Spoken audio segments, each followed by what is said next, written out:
네, 시작할까요?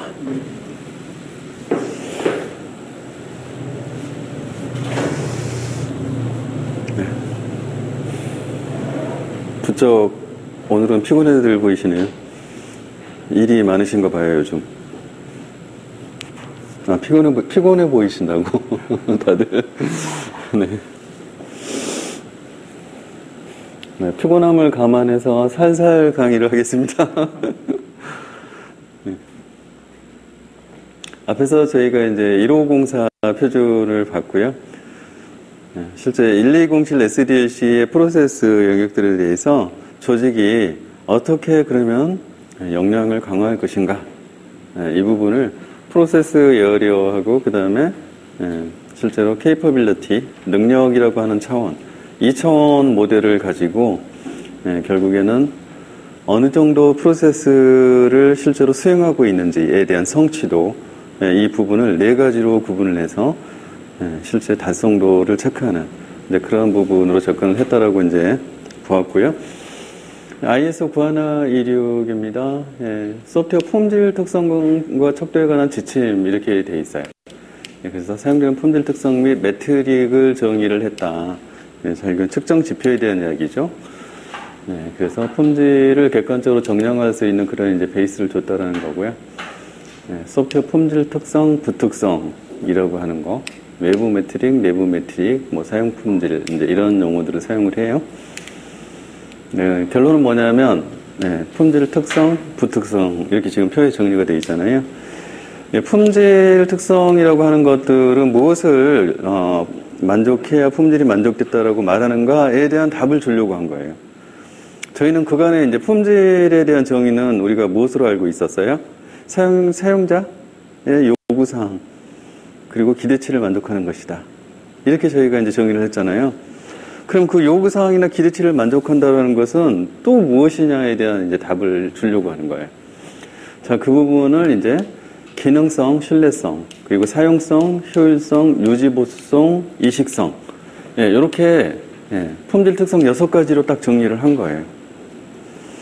그래서 기능성, 명시적, 무시적 필요를 만족하는 기능의 존재, 그 기능 자체가 있느냐에 대한 문제, 그 다음에 신뢰성, 성능 수준을 유지하는 능력, 그 다음에 사용성, 사용의 편리성 및 호감, 효율성, 소프트웨어 성능과 사용된 자원의 관계, 그 다음에 유지보수성, 유지보수에 필요한 능력, 이식성, 소프트웨어가 다른 환경으로 이전되는 능력. 그래서 이 용어들은 저희가 이미 다 알고 있는 용어예요. 그렇죠? 여러분들 업무 하시면서 이제 부분 다 들어는 봤던 용어예요. 근데 그 원천이 이제 이 표준에서 나왔다는 거고, 워낙 중요해서 앞에 이 부분을 따서, 꼭지를 따서 외웁니다. 기신사 효유이라고 외워요. 기신사 효유이. 기신사 효유이. 그동안에 이제 저희는 대부분은 기능성 부분에 치중해서 업무를 해왔어요. 맞죠? 기능 요구사항, 기능 요건, 여기에 많이 그래서 저희가 이제 집중을 하죠. 이제 요구사항이라고 하는 것들을 정의하는 단계에서 그렇게 하는 거죠. 근데 그 외에도 신뢰성, 사용성, 효율성, 유지보수성, 이식성이라고 하는 나머지가 더 있더라. 나머지가 더 있더라. 에 대한 거고. 그다음에 이제 품질 부특성이 또 정의가 되어 있는데, 기능성과 관련된 부분은 적정성, 정밀성, 상호 운용성, 준수성, 안전성. 신뢰성 부분은 성숙성, 고장 허용, 회복성. 그다음에 사용성은 이해성, 학습성, 운영성. 자, 이렇게 부특성에서 다시 더 디벨롭을 해주니까 의미가 조금씩 더 이제 명확해지죠. 그 다음에 효율성, 시간행동, 자원행동. 그다음에 유지보수성은 분석성, 변경성, 안전성, 시험성. 그 다음에 이식성은 적응성, 설치성, 적합성, 대체성. 이렇게 품질 부특성을 또 정의를 해놨어요. 이 부분은 이제 대충 보면은 연결이 되는 것들은 효율성과 관련된 시간행동, 이건 명확하잖아요. 그 다음에 사용성도 좀 이해성, 학습, 이것도 좀 쉬워요. 그죠? 근데 이제 나머지 부분들은 약간씩은 헷갈릴 수 있어요. 이래서 이제 이 부분들은 감리사 시험 문제에 올바르게 매핑된 것은 이렇게 시험 문제 내기 좋죠. 그래서 혹시 감리사 준비하시는 분들은 근데 요거를 잘 이렇게 매핑해서 문제 나오면 풀 수 있도록 그렇게 한번 이제 연결짓는 작업을 해 보셔야 돼요. 요거를 이제 외부 품질, 결국에는 외부라고 하는 거는 사용자 관점에서의 품질이죠. 그리고 이 외부 품질 특성은 기신사 효율이라는 거고, 이제 내부 품질 특성으로 이걸 만족하기 위해서 우리는 무엇을 해야 되나라고 하는 이 부특성으로 지금 연결을 하는 거예요. 그래서 품질 특성과 부특성 이렇게 지금 이제 그림으로 다시 이렇게 지금 보여준 거예요. 네, 그 다음에 ISO 이제 12119가 있어요. 이것도 이제 이 품질 특성에 관련된 부분인데, 이제 소프트웨어 패키지에 관련된 품질 특성입니다. 그래서 저희가 이제 프로덕트 관점에서의 기신사 효율을 이야기를 했는데, 이제는 소프트웨어를 패키지 형태의 제품으로 판매하는 경우, 이 경우에 더 만족시켜야 될 특성들을 정의를 한 거예요. 그 부분이 이제 여기에 있는 거죠. 유저 다큐멘테이션. 해서 사용자의 매뉴얼을 만들어서 제공을 해야 돼요. 그래서 여러분들이 그 상용으로 사서 쓰시는 그러한 프로그램들은 전부 다 유저 다큐멘테이션이라고 하는 부분이 매뉴얼 부분이 별도로 있죠. 그래서 문서화가 잘 돼 있는 거를 보실 수 있을 거예요. 그런 부분들이 여기에 이제 해당이 되고요. completeness, correctness, consistency, understandability, ease of overview 해서 이제 이런 특성들을 더 추가적으로 만족해라 이렇게 해놓은 거예요. 이건 이제 12119에는 소프트웨어 패키지에 관련된 품질 특성을 추가적으로 정의했다. 그 다음에 14598도 역시 소프트웨어 이제 품질에 관련된 거입니다. 근데 요거는 제품 평가라고 하는 목적을 가지고 이제 되어 있는 거예요. 그래서 ISO 9126에 관련된 부분을 어떻게 이제 평가를 할 거냐에 대한 얘기고요. 일단은 반복성, 재사용성, 공정성, 객관성. 그래서 저런 품질 특성들을 만족한다는 것을 결국에는 누군가가 평가를 할 필요성이 생긴다라고 하는 것은 어떤 경우에 그런 경우가 생기죠? 어떤 경우에? 자, 우리는 소프트웨어 프로덕트를 개발을 해요. 근데 이 소프트웨어 프로덕트가 기신사 효율을 만족하고 있어 라는 것을 누군가가 평가를 해야 된다 라고 하면 혹시 그런 경우는 어떤 경우에 그런 게 생겨요? 일단 우리가 인하우스 개발 들어갔어요. 그러면 거기에는 테스트에 관련된 계획들과 그다음에 테스트 시나리오나 테스트 케이스 또 테스트 환경, 테스터 자 이런 것들이 쭈루룩 다 준비돼서 이제 들어가잖아요. 그러면 거기에는 기본적으로 이제 반영이 돼 있고 제품 평가라는 관점보다는 우리가 테스트하고 그다음에 제3자 테스트를 하든 고객이 테스트를 해요. 그러고 나서 최종 오픈 시스템을 우리가 사용할 수 있도록 오픈하는 단계 전까지 확인을 테스트를 통해서 다 했다라는 의미가 강한 거예요. 근데 그거랑 상관없이 제품을 평가한다는 관점으로 뭔가를 하겠다 라고 하는 데는 어떤 경우가 있어요? 국내에도 그런 경우가 많이 있어요. 대표적인 게 예를 들어서 굿 소프트웨어 인증을 받아요. 국내에도 이제 소프트웨어 이 패키지 판매사들이 많이 있잖아요. 국산 소프트웨어들. 그러면 GS 인증을 받으면 실제 공공 분야의 사업에 제안을 했을 때 GS 인증받은 제품을 제안을 하게 되면은 가점을 주는 그런 제도가 있어요. 그러면 GS 인증을 받고 싶겠죠?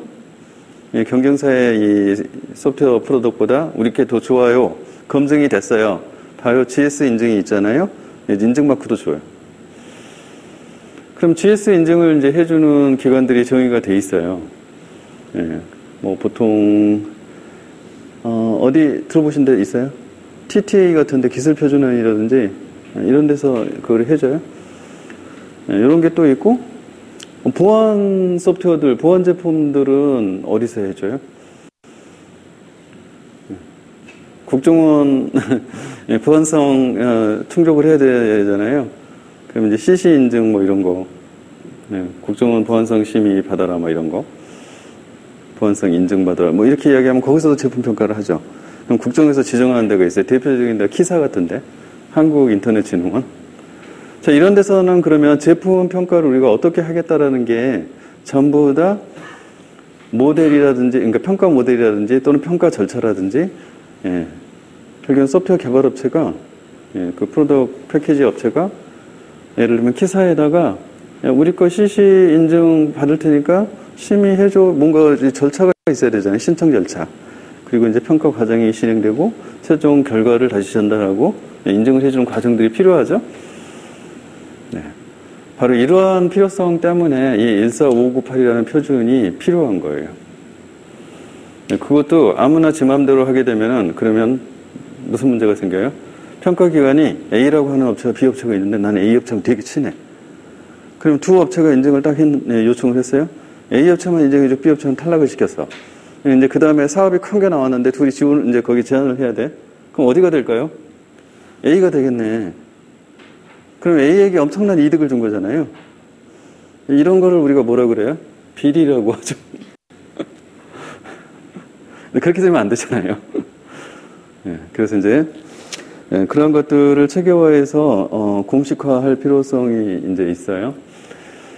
해서 이런 평가에 관련된 부분을 역시 국제적인 표준을 만들어서 정의를 했다는 거예요.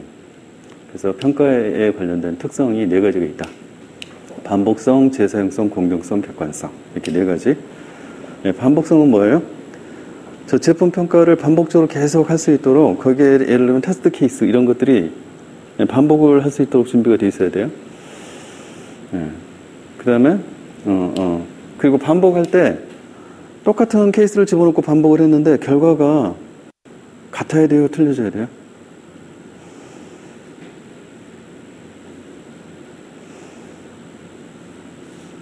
케이스를 집어넣고 그 제품 프로덕트를 테스트를 해요.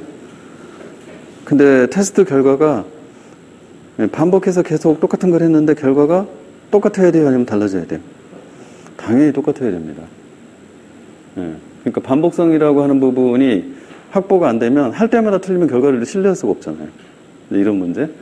그 다음에 재사용성, 평가에 관련된 전체 프로세스나 또는 평가에 대한 디자인 설계, 이런 이 관련된 인풋, 아웃풋까지 포함해서 전체를 재사용을 할 수 있어야 한다.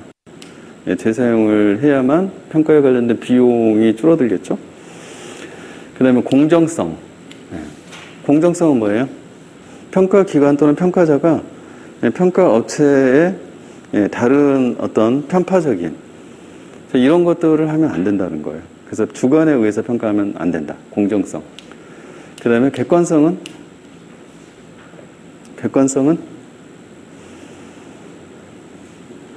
그래서 A하고 B하고 평가를 했어요. 여기는 패스, 인증이 됐어요. 여기는 탈락, 이제 페일이 떨어졌어요.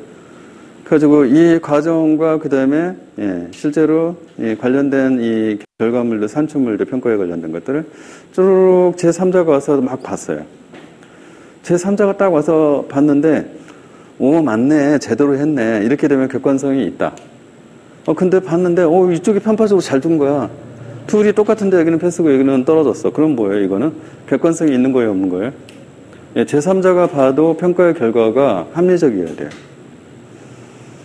그래서 요 네 가지의 특성을 이 제품 평가는 만족을 해야 된다라는 의미예요.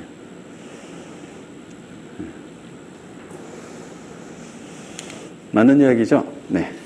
그래서 이제 이것도 뭐 이런 것들이 전부 다 그냥 이렇게 박스를 실제로 쳐놓고 표현을 했지만 실제로는 이거는 ISO 사이트에 가면은 전부 문서화된 PDF가 있는데요.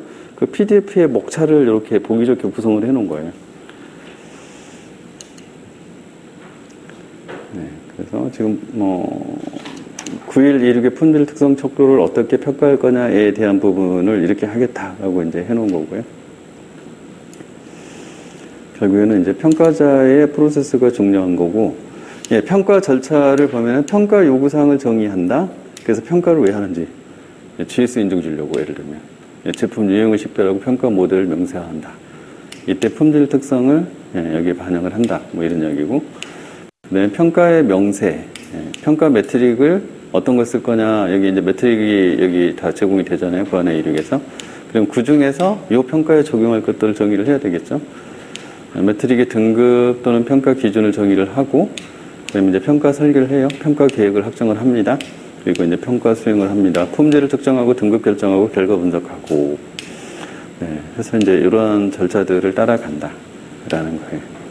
결국에는 이러한 형태로 지금 뭐 GS 인증을 하게 되어 있는 기관들 또는 뭐 CC 인증을 하게 되어 있는 국내 기관들은 전부 이런 절차를 내부 갖고 있어요. 예, 이 자체가 그 평가팀의 자기네 내부 업무기 때문에 자기네 업무 규정으로 또는 업무 절차로 이걸 다 가지고 있어요. 그런 이야기고, 네. 이제 ISO 25000 뭐 이런 게 나왔어요. 그래서 우리가 이거를 스퀘어라고 불러요, 스퀘어. 실제로 이 스퀘어라고 부르는 이유가 소프트웨어 퀄리티 리콰이어먼트 앤드 이밸류에이션의 이 약자를 따가지고 스퀘어라고 지금 부르고 있는 거예요. 그래서 QUA하고 그 다음에 R과 E 이렇게 해서 S는 소프트웨어, QUA가 퀄리티 약자고 R은 리콰이어먼트, E는 이밸류에이션 이렇게 해서 스퀘어라고 부르는 거예요. 스퀘어. 네, 이제 앞에서 제가 막 구구절절히 여러 개를 설명했잖아요. 근데 보니까 결국에는 전부 한 덩어리인 거예요. 그래서 이거를 서로 막 이렇게 아구도 안 맞고 각자 만들면 또 복잡하고 이해하기도. 이러니까 이거를 한 뭉텅이로 합치자라고 이제 요구사항이 생긴 거예요. 그래서 그거를 어떻게 하나로 합칠까? 그래서 이제 그거를 정리를 해버린 게 IS 25000 표준이에요. 그래서 소프트웨어 퀄리티 리콰이어먼트 품질 정의, 그 다음에 소프트웨어 퀄리티 모델, 소프트웨어 품질 모형, 그 다음에 소프트웨어 퀄리티 매니지먼트, 품질 관리 지침, 소프트웨어 퀄리티 메저먼트, 품질 측정, 그 다음에 소프트웨어 퀄리티 이밸류에이션, 품질 평가 지침이라고 하는 요 지금 5개의 구성 요소를 가지고 표준을 다시 통합적으로 정의를 했다. 그래서 중앙에 보면은 퀄리티 매니지먼트라고 하는 게 이제 중앙에 있는 거죠. 소프트웨어 퀄리티 매니지먼트. 네. 그 다음에 좌측에는 소프트웨어 퀄리티 리콰이어먼트의 요구가 들어가야겠죠? 그리고 이 관리라고 하는 부분들은 이 전체를 지금 총괄하는 거고, 네. 그래서 이 관리를 쭉 통과해서 이쪽은 아웃풋이 나오겠네요. 그 오른쪽은 당연히 아웃풋이면 이밸리에이션에 대한 부분이 있겠네요. 그래서 리콰이어먼트, 이밸리에이션. 중앙에는 관리. 근데 리콰이어먼트를 결국은 이밸리에이션 하려면 뭘로 할 거냐? 뭘로 할 거냐? 당연히 퀄리티 모델이 있어야 돼 라고 이야기하는 거고, 품질 모형이. 그 다음에 측정을 해야 되니까 메저먼트가 있어야지 라고 이야기를 하는 거예요. 그래서 위에 퀄리티 모델, 아래쪽에 퀄리티 메저먼트. 네. 그래서 그냥 보면은 외워야 되잖아요. 근데 이렇게 설명을 해주면 아, 이 안에도 배치를 할 때 뭔가 있구나. 그래서 이제 요 25000에 각각의 기존의 이 근거가 되는 표준들은 9126, 뭐 14598, 또 뭐 12, 119 이런 것들이 쭈루룩 이쪽으로 이렇게 통합이 된 거야라는 걸 이제 보여주는 표예요. 네, 그래서 크게 다시 아까 작게 있던 그림을 크게 확대해 보면 이렇게 생겼다. 네. 퀄리티 리콰이어먼트, 퀄리티 이밸류에이션, 그다음에 퀄리티 모델, 퀄리티 매트릭. 중앙은 이제 제너럴 디비전 이렇게 돼 있는데 매니지먼트인 거죠.